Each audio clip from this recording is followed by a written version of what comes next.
Muchas gracias a Voz en el Espacio y gracias Marister por prestar tan bonito espacio que se presta padrísimo para esta plática, ¿no? Yo soy Brenda, soy arquitecta, como me mencionaban. Trabajo en Arborescencia desde hace 7 años, bueno, creamos Arborescencia. Y bueno, vengo a platicarles un poco de la permacultura, el diseño regenerativo y la bioarquitectura. Antes quiero también decir que la permacultura no es una técnica, sino más bien es una forma de pensar el territorio. Entonces, en Arborescencia justamente diseñamos ecosistemas, ya sea huertos, ya sea una cama de cultivo, ya sea una vivienda, ya sea un rancho. Entonces ayudamos a la persona a crear este ecosistema, ¿no? Nos apoyamos de la permacultura, que como decía no es una técnica, sino la manera de pensar el territorio. Entonces con esto la permacultura tiene 3 pilares éticos muy importantes, que es justamente lo que hablaba un poco acá Alex, es el cuidar a la persona, el cuidar el territorio y el hacer una repartición justa. Entonces creo que estos pilares como no debemos de perderlos de vista nunca, ¿no? Luego ya en el correteo diario se nos olvida, pero siempre regresar a ellos. Y después de ellos tenemos también los principios de diseño, que ya es aprender a observar el territorio, no producir basura, diferentes principios que también podemos estar como día a día cuestionándonos si los estamos como siguiendo, ¿no? Si estamos siendo coherentes. La permacultura la crearon 2 australianos en los 70s, Bill Mollison y David Holmgren, quienes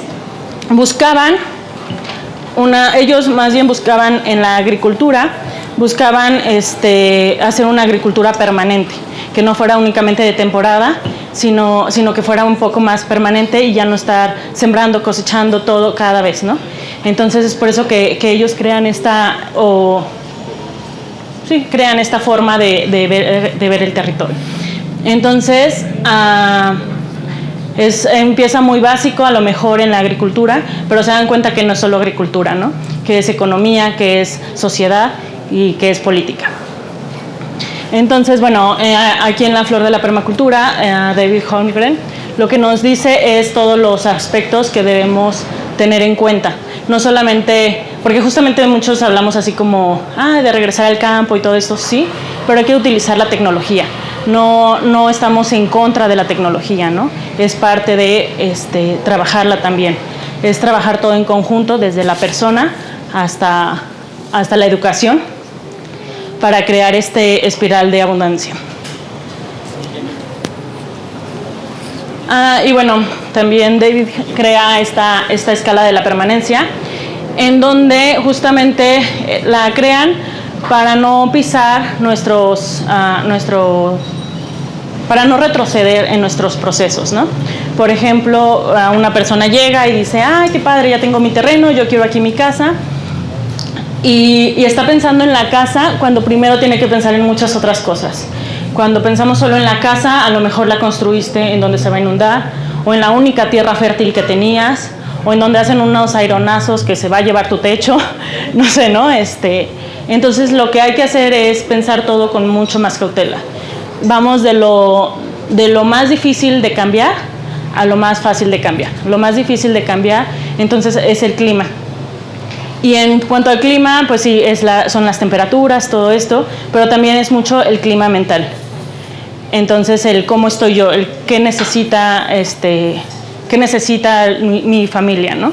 Entonces, desde ahí empieza todo. Después empieza la geografía, porque el clima modifica la geografía. Entonces, estudiamos las pendientes. Entonces la geografía nos va a perjudicar en los caudales de agua, es decir, dónde podemos crear un embalse, dónde podemos crear abundancia con el agua, ¿no? Repartirla homogéneamente en el terreno. Y después de esto viene lo forestal, los accesos y hasta entonces viene la vivienda. Entonces, en este pensamiento antropocéntrico que tenemos, es como, no, yo quiero aquí mi casa y punto, no aguanta, ¿no? O sea, vamos un poquito atrás, vamos pensando todo esto. Y cuando te incorporas a este ecosistema, cuando eres parte de él y no solamente la pirámide, pues todo es mucho más abundante, ¿no? Entonces, eso es lo que busca la permacultura. También la permacultura no es como, regresar al campo y sacrificarnos. No, al contrario, ¿no? Es ser abundantes, es crear y crear más. Para esto, lo primero que hacemos entonces es un análisis de sectores, que el análisis de sectores es todas las energías externas que influyen en nuestro terreno. Por ejemplo, la normativa es muy importante, en que la normativa del terreno que tiene, los caudales de río cercanos, los accesos, la infraestructura que va a ser como tu vecina a final de cuentas, ¿no? Aquí tenemos también, por ejemplo, las fallas geológicas, los vientos dominantes, la trayectoria del sol, los vientos dominantes. Con esto también, y las pendientes, también podemos analizar los peligros de incendio. Entonces, con todo esto ya nos vamos dando una idea de dónde sí se puede ir la casa, ¿no? Cómo voy a utilizar todas estas energías externas para mi proyecto. Este es otro proyecto, otro plano, que es justamente el del retiro. Y bueno, entonces en el diseño permacultural vamos a buscar ser lo más eficientes posibles. Entonces, en eso nos basamos en justamente primero la zona 00, que es la persona, cómo se encuentra. Después va la zona 1, que es, porque yo me habito día y noche, ¿no? Luego está mi vivienda, que es la zona 0, que la habito todos los días. Luego está el huerto y las zonas a las que voy constantemente. Y se va haciendo como unos anillos, ¿no? Después del huerto están a lo mejor las gallinas, los patos, la zona que voy a estar yendo constantemente, ¿no? Después de esto viene los apiarios, el cultivo de temporal. Después de esto viene lo maderable, donde van a pastar los animales. Y al final viene la zona 5, que es la zona en la que la dejamos tal cual, que la naturaleza la tome, en donde va a haber especies endémicas, en donde yo no soy el centro, digamos, ¿no? Bueno, ya.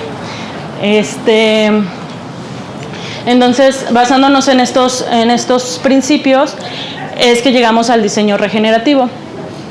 El diseño regenerativo es un diseño consciente en el que copiamos los patrones de la naturaleza. Entonces hay que aprender mucho a observar los patrones de la naturaleza. Por ejemplo, el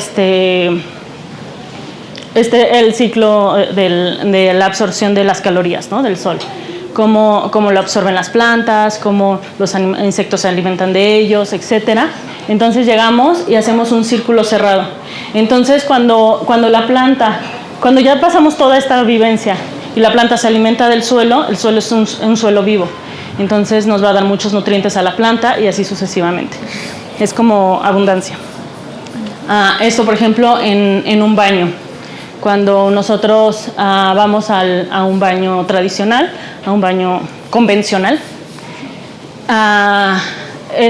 primero, por ejemplo, utilizamos chorro de fertilizantes para poder sembrar, para poder cultivar. Después de eso comemos, desechamos y todo eso se va al mar y se hacen islas en el mar, ¿no? Entonces, todo eso estamos como desechando toda esta energía que hablaba en la diapositiva primera, ¿no? Estamos aventándola al mar y desperdiciándola, incluso como decimos, ay, guácala, ¿no? Nuestro excremento, o sí, como haciéndola menos.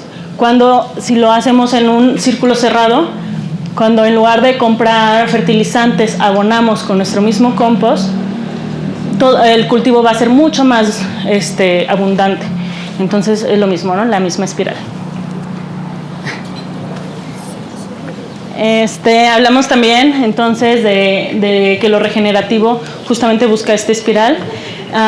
Digamos que lo verde que está ahorita de moda, a lo mejor estamos en esta parte donde de todas maneras con esta palabra de verde estamos yendo hacia la degradación.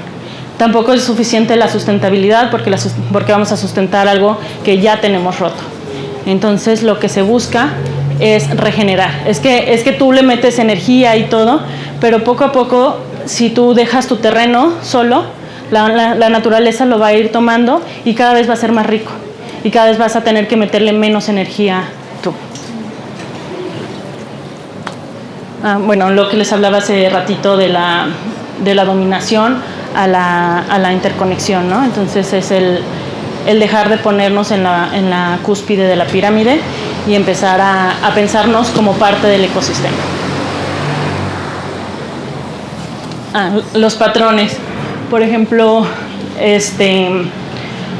hablamos mucho de analizar los patrones. Por ejemplo, un patrón de descarga, un rayo que lo que busca la naturaleza ahí es descargar lo más rápido posible toda la energía. O un árbol que crece y quiere ganar rápido la mayor cantidad de sol. Entonces tenemos este tipo de patrones. Pero también tenemos patrones de vibración. Entonces estos patrones homogeneizan más la energía, ¿no? Entonces aprender a leer estos patrones y utilizarlos a nuestro favor. También, por ejemplo, los patrones cíclicos, como la luna, como es el sol, como son las cabañuelas. En las cabañuelas sabemos cómo va a estar el año, ¿no? de lluvias. Entonces es ir leyendo esta parte. Por ejemplo, aquí tenemos el patrón de una colmena, de una melipona. Entonces con ello, por ejemplo, lo copian y buscan hacer un domo geodésico, ¿no? Que lo que es que la estructura se apoya una viga en otra y se va haciendo una estructura recíproca. Entonces es esto. Entonces es un poco copiar justamente a la naturaleza, y es copiar a la naturaleza porque ellos, o sea, los animalitos, por ejemplo, son súper sabios, ¿no? Nos pueden enseñar perfectamente a cómo realmente con el menor material posible sacarle el mayor provecho. Entonces a eso nos enfocamos. Aquí, por ejemplo, es un patrón de dispersión, es un keyline en China. Y entonces aquí lo que hacen es distribuir el agua homogéneamente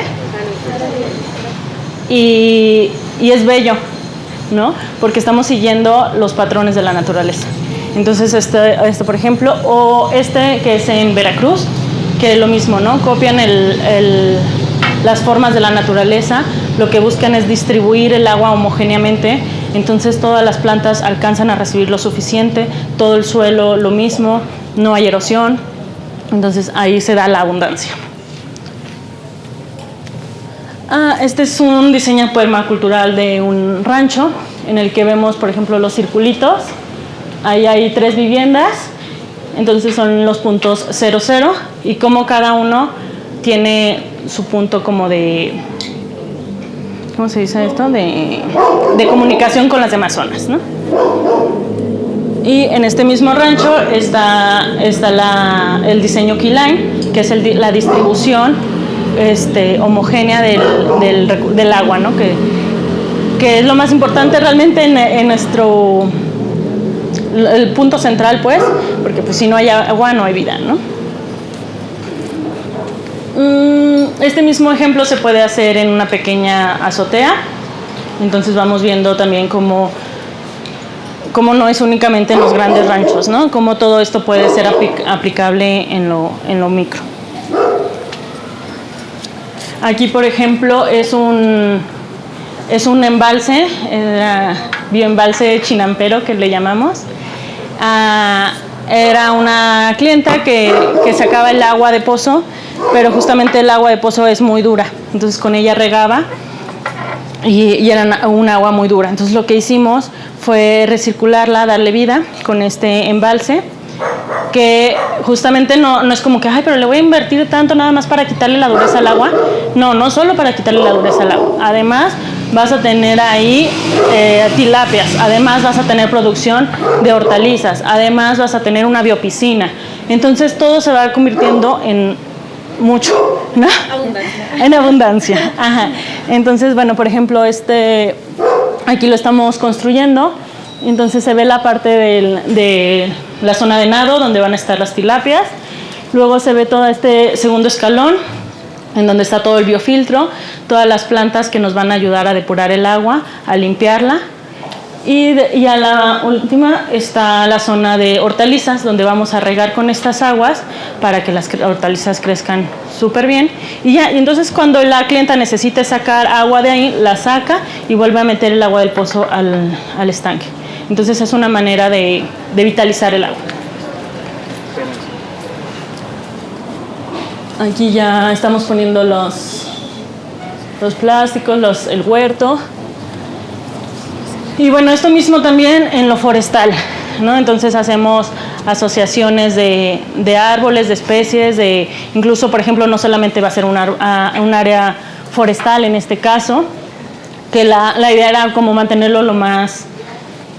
es un área muy seca también ahí, entonces era como mantenerlo lo menos... que se cree solo, vamos, ¿no? Y va a haber cabritas, va a haber abajo de los árboles incluso, si hay la lluvia y todo, pues se puede hacer siembra de temporada, ¿no? Este es un bosque comestible, entonces también el crear espacios en un bosque comestible, por ejemplo, esta clienta nos pedía porque a lo mejor el huerto es mucho trabajo, es trabajo diario, estar quitando las hierbas, estar todo, ¿no? Cosechando, es trabajo muy duro. Entonces, bueno, un bosque comestible es un trabajo mucho menor y bueno, igual tienes sus beneficios. ¿Qué es este? Es que no alcanzo a ver. Ya. Es un bosque comestible que plantamos en Keyline justamente, ¿no? Entonces están las zanjas en donde cuando llueva ahí se va a quedar el agua y se va a ir infiltrando poco a poco. Bueno, tenemos una casita para patos, entonces como las estructuras, cómo la vamos uniendo para que sea también utilizar el menor recurso posible, ¿no? Como decía Alex con el baño, ¿no? Utilizar realmente lo que existe. Bueno, esta es una casa que hicimos hace tiempo y para hablar un poco de la bioconstrucción, ¿no? Que también es parte de. Entonces, bueno, es igual fijarnos en la arquitectura vernácula. El que actualmente estamos construyendo casas igualitas en todo el mundo. Una casa que está en México podría perfectamente estar en Singapur y nadie se da cuenta, ¿no? Entonces, como empezar a valorar, realmente como lo del lugar, por qué se hacía de esa manera, ¿no? Los palafitos, por qué se hacen así en ciertas zonas. Se habla mucho también, bueno, nosotros usamos mucho el trabajo con la tierra porque es lo que hay aquí, pero por ejemplo se habla mucho de que, no, pero yo no quiero una casa de un piso. Bueno, pues, o sea, en Marruecos ya se hacían casas de muchos pisos hace mucho tiempo, ¿no? Entonces realmente no es excusa. Este mapa es sobre las construcciones de tierra en el mundo. En las zonas naranjas es en donde hay construcción con tierra en todo el mundo. Y los puntitos blancos, que yo creo que no se alcanzan a ver, es en donde son patrimonio de la humanidad. Bueno, lo muy importante en este tema es justamente ya llegando a la vivienda, ya decidimos, ya después de todo lo que analizamos, ya sabemos dónde va la vivienda. Por ejemplo, habíamos hecho esta casa, habíamos iniciado esa obra, y nos dice el cliente, bueno, la quiero ampliar. Entonces ampliamos la recámara para acá, pero ya había unos árboles. Entonces ok, entonces ¿cómo cuidamos la vegetación, no? ¿Cómo no interferimos con ella? Entonces, bueno, tuvimos que hacer pilotes, no habíamos querido usar cemento hasta ese punto.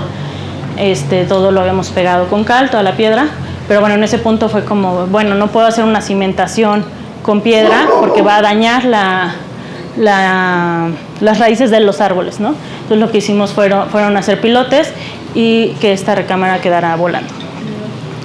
¿Esa dónde está? En el Milagro. Entonces, bueno, hablando de la tierra, es algo que podemos conseguir del mismo sitio. Se le hace pruebas, se le hacen estudios y podemos mejorarla, pero a final de cuentas es algo que ya tenemos ahí, es algo 100% reutilizable. Si a la mera hora tiramos la casa y decimos ya no la quiero, esa tierra nos sigue sirviendo para otra cosa, ¿no? Que si tienen un edificio de concreto, pues no pasa eso, ¿no? Además, la tierra tiene muchas propiedades, como es muy térmica, absorbe el calor durante el día y lo saca durante la noche, entonces es perfecto para habitarla. Hoy en día, no sé, está muy de moda como poner los bloques de cemento y dejarlo así como aparente, y eso no nos damos cuenta que lo estamos respirando y es muy dañino para nuestra salud, ¿no? En cambio, la tierra, pues todo lo contrario. Bueno, ahorita les platico. Además tiene la propiedad de la higroscopicidad, es decir, que el cemento, por ejemplo, cuando entra ya el agua, ya no la puedes sacar, entonces tiene ahí un problema, se hace moho, etc. Entonces en la tierra lo que pasa es que sí deja pasar la humedad sin afectar realmente su estructura. Bueno, utilizar energías renovables. Bueno, el sol, ¿no? Aquí tengo pruebas para hacer diferentes tipos dependiendo de cómo encontramos el suelo en el sitio, podemos hacer diferentes formas de utilizar la tierra, ¿no? No siempre son adobes, a veces son tapiales, a veces son el pajareque, etc. Aquí tenemos, por ejemplo, una ventana que da al norte y está muy escondida entre los árboles. Entonces esta ventana es muy fresca. La hicimos adentro del muro. Es una ventana que está tiene unos grados menos que la de más casa. Entonces es como una fresquera. Ahí se pueden guardar las frutas, los quesos y está muy padre. Entonces como buscar esas formas, ¿no? O por ejemplo, esta es la gestión del agua. En esa misma vivienda, cómo se gestiona el agua, ¿no? En esa vivienda no hay aguas negras, no hay excusados, pero el agua gris, ¿cómo se emplea? Entonces se hacen unos biofiltros y se lleva al jardín. Entonces tu jardín siempre está verde, ¿no? ¿Y el agua de dónde la tomamos? Pues la tomamos de la lluvia. Entonces, ¿cómo se filtra el agua y se almacena? Igual hablando de las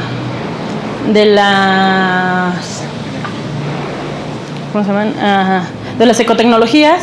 Bueno, por ejemplo, en este caso pusimos una bicibomba. Entonces, para subir el agua al tinaco tienes que pedalearle media hora. Y el cliente dijo, fabuloso, ¿no? Quiero hacer esa conciencia de cuánto cuesta realmente el agua, ¿no? No tenemos idea de ese valor. Entonces, realmente media hora para tener todo el tinaco lleno es muy poco. Entonces, vale la pena hacer estos ejercicios, ¿no? Es otro ejemplo de otras ecotecnologías. Ejemplos de acabados. Los techos verdes, cómo nos ayudan a enfriar los espacios. También hablar sobre el tema de que este tema no es para ricos, ¿no? No es clasista, digamos. Entonces se busca mucho también como como el cómo llevarlo a las comunidades, y no solo a las comunidades, a todos, ¿no? A la ciudad, cómo en mi casa puedo captar el agua, cómo en mi casa puedo hacer esta banca, cómo, etcétera. Bueno, y unos baños secos, una vivienda, un baño ya terminado, un proyecto integral. Este está muy bonito, es una cabañita muy chiquita que es para sensibilizar a niños. Entonces todo lo tiene a tamaño de niños, pero también tiene la captación pluvial, tiene todo, ¿no? Entonces está padre el ejercicio. Y volvemos realmente o sea, empezamos con analizar el sitio, los cerros, los árboles que tenemos, y regresamos a, bueno, ahora quiero hacer mi jardín, ¿no? Ahora quiero, o sea, ya tengo mi vivienda, ya está muy bonito, pero ahora, entonces como que cerramos ese ciclo. Volvemos aquí es, por ejemplo, una plaza que desurbanizamos aquí en Guanajuato. Entonces, ¿cómo puedo hacer que en la ciudad se permee el agua? ¿Cómo puedo hacer que en la ciudad pueda estar viendo pajaritos? Entonces, en esta plaza, es la Plaza Marfil, ahí está nuestra oficina cuando gusten. Se capta el agua pluvial, se quitaron muchísimos camiones de concreto para que pudiera drenar el agua al suelo. Se plantó, y entonces es muy bonito llegar y que el colibrí te saluda, ¿no? Es muy bonito llegar y que están las abejas, está haciendo su chamba. Entonces creo que eso podemos hacerlo en la ciudad. Este es un jardín en una vivienda, y bueno, eso es como ya la casa con su jardín, ¿no? Entonces cómo se integra todo esto. Y ya aquí le paro. Muchas gracias.